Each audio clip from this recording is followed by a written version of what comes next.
Japon, nous sommes au cœur de l'hiver. De jeunes enfants jouent nus dans la neige, en apparence sans aucun problème, malgré une température glaciale. Peu d'adultes supporteraient un tel traitement. Pour surmonter cette épreuve, ces enfants ont été préparés mentalement et physiquement.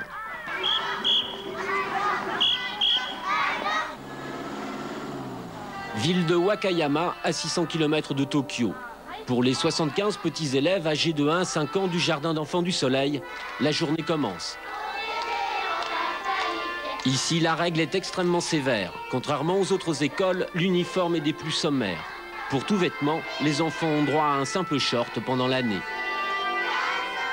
Soleil, pluie, neige, les bambins doivent rester nus, quelles que soient les conditions météorologiques. C'est ce que l'on appelle l'éducation nue.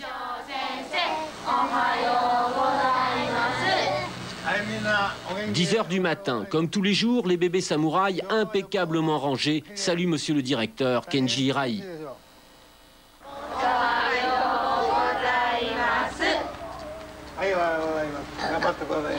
Ensuite, les enfants rendent hommage au soleil dans la plus pure tradition japonaise.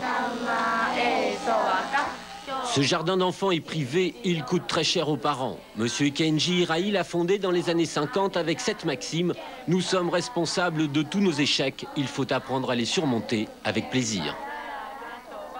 Mon but, c'est de fabriquer des enfants les plus vigoureux possibles. La vigueur, c'est la force vitale. Je veux donner cette force vitale aux enfants. Pour faire ça, c'est impossible si on vit d'une façon artificielle. Nous sommes ici des fabricants de la force vitale.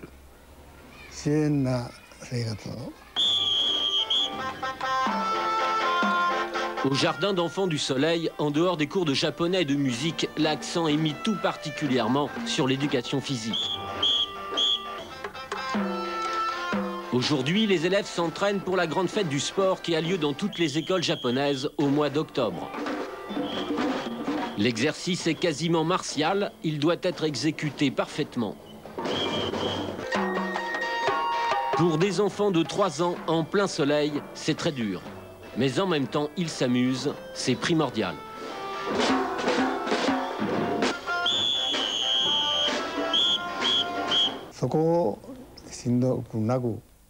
C'est vrai, l'éducation nue est dure.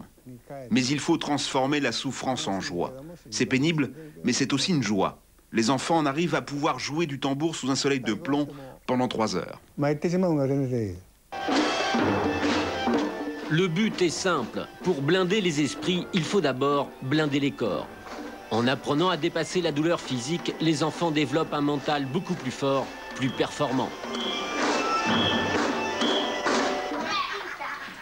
À la maternelle, les enfants ne déjeunent jamais à un horaire fixe. C'est intentionnel. Monsieur le directeur veut que les enfants connaissent la faim. C'est pénible pour des organismes très jeunes, soumis à des exercices physiques intensifs. En apprenant à surmonter leur faim avec le sourire, l'objectif de la leçon est de les entraîner à supporter et à dépasser les difficultés qu'ils rencontreront dans la vie. La nourriture, quant à elle, est uniquement biologique. Les enfants dévorent tout, y compris ce qu'ils n'aiment pas.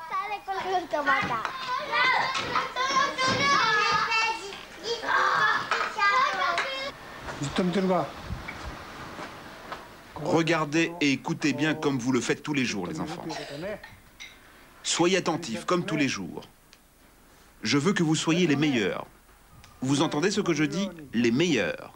Suivez parfaitement les indications de la maîtresse. Observez-la, fixez-la. Cet exercice doit être parfaitement exécuté. C'est compris?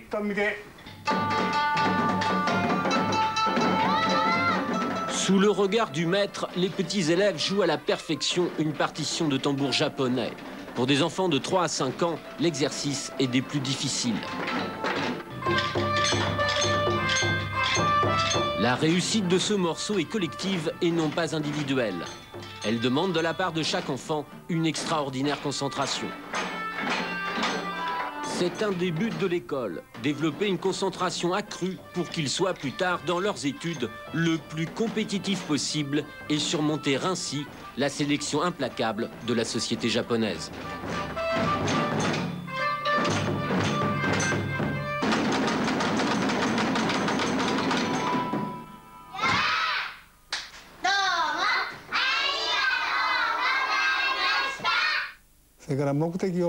Dans ce jardin d'enfants, les petits ont un objectif. Cet objectif, c'est d'aller au mont Koya. Pour atteindre cet objectif, ils prennent et reprennent des douches glacées. Tous ont un but, mais si ce but est le même pour tous, ça devient alors quelque chose de très puissant. Fin janvier, ça y est, c'est le grand jour. Les cars transportant les enfants s'arrêtent au sommet du mont Koya, à 1000 mètres d'altitude. Il règne en moyenne une température extérieure de -6 degrés. À la sortie du car, les enfants sont saisis par le froid. Ces images ont été tournées par l'école. Dans le froid, les élèves se mettent en rang.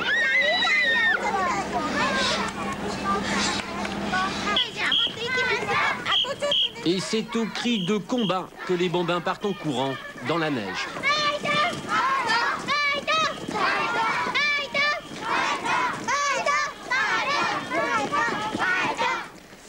Direction la cour du monastère. Tout le jardin d'enfants vient saluer les moines, c'est la coutume. Dans la cour, rester figé dans le froid, en plein vent, est particulièrement pénible.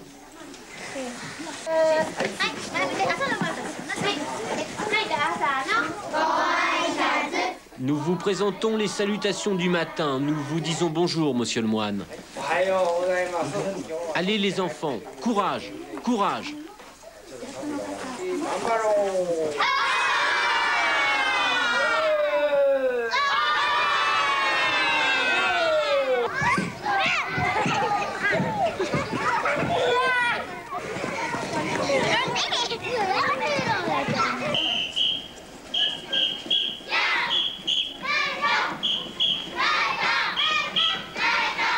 Et c'est encore une fois en scandant et en criant le mot combat que les enfants repartent au pas de course.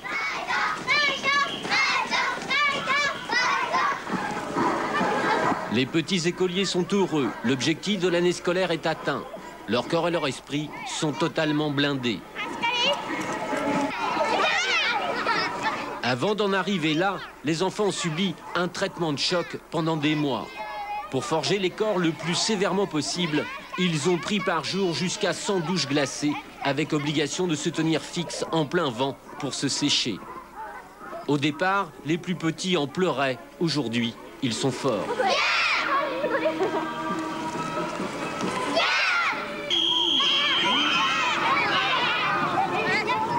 Les écoliers supportent la morsure du froid avec une étonnante facilité.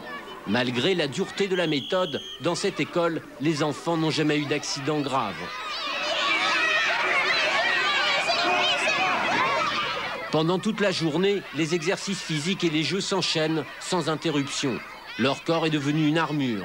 Certains de ces gosses ont été inscrits par leurs parents dans ce jardin d'enfants parce qu'ils étaient malades. Aujourd'hui, selon le directeur, ils ont un esprit sain dans un corps sain.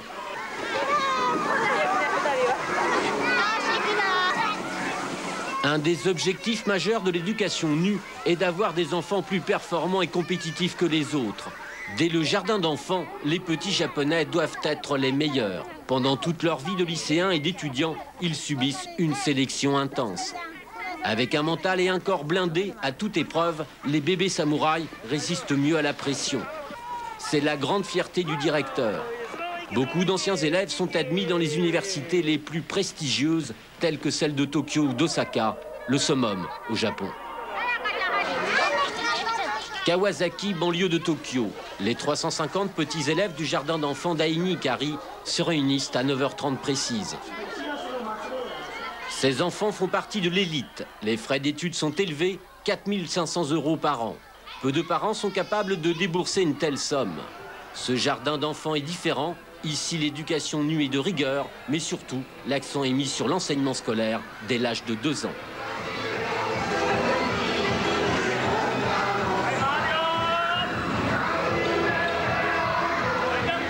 « 9h45, c'est la leçon d'aérobic.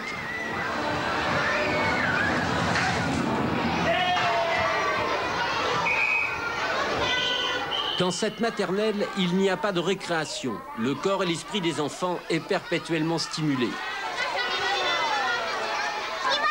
10 heures, sous la surveillance du directeur de l'école, Monsieur Matsumoto, les élèves s'élancent pour un mini-marathon dans les rues du quartier. Certains élèves portent des t-shirts parce qu'ils sont malades, d'autres parce que leurs parents exigent que leurs enfants soient quand même légèrement habillés. Ils trouvent parfois l'éducation nue trop dure pour de jeunes enfants. Aujourd'hui, il pleut dans les rues de Kawasaki. Une petite fille est tombée à terre. L'institutrice souhaite qu'elle reprenne immédiatement la course, malgré ses pleurs. Allez, ça va. Tu es forte, tu es très forte. Allez, courage, tu es forte. L'enfant repart et cesse de pleurer. La course doit rester un jeu. L'attitude de la fillette est importante pour monsieur le directeur Matsumoto. J'observe dans l'esprit des enfants de cette école une attitude positive, gaie. 2 choses importantes qui sont développées ici, c'est le but. 10h30, les cours commencent. L'institutrice apprend à des enfants de 2 ans l'étude des caractères chinois anciens. C'est exceptionnel. En France, cela équivaudrait à enseigner à des enfants de 2 ans du grec ou du latin. Dans le système scolaire normal, les enfants japonais apprennent ce genre de choses uniquement à partir de 7 ans à l'école primaire. Dans cette classe, en fin d'année, les petits connaîtront 150 caractères par cœur, du jamais vu. Un enfant de 7 ans ne connaît au mieux que 120 caractères.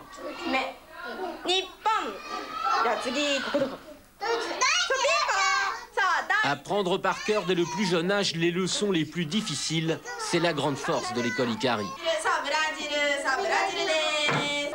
Ils apprennent des poèmes japonais du XIe siècle, ainsi que les caractères chinois anciens. Si on apprend d'une manière répétitive, à la fin, on connaît les choses par cœur. Dans cette classe, les enfants âgés de 4 ans suivent un cours d'anglais. Les cours débutent dès l'âge de 2 ans.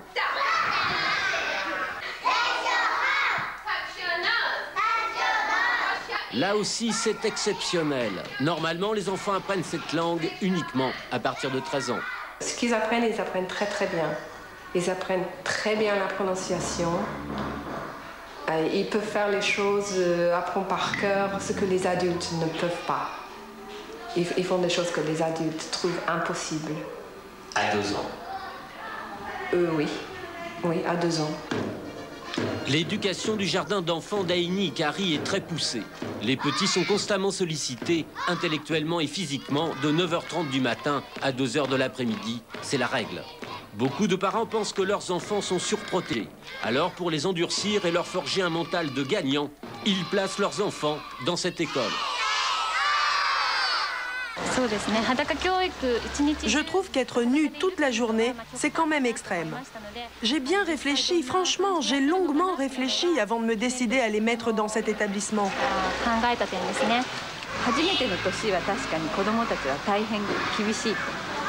La première année pour les enfants est très très dure. C'est vraiment pénible pour les enfants. Mais quand ils se sont adaptés, l'éducation nue n'est plus dure. De toute façon, ils n'ont pas le choix. En tout cas, j'espère que mon enfant pense la même chose que moi.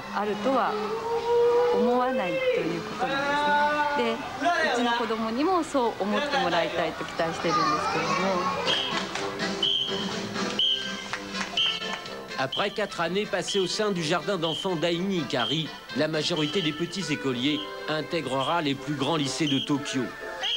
Ceux où la sélection est la plus impitoyable.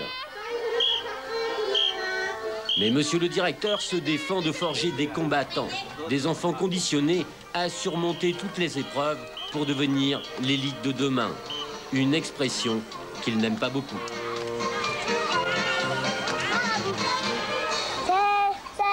Nous garçons, nous filles, nous jurons que si nous tombons, nous ne pleurerons pas et que nous ferons de notre mieux pour réussir.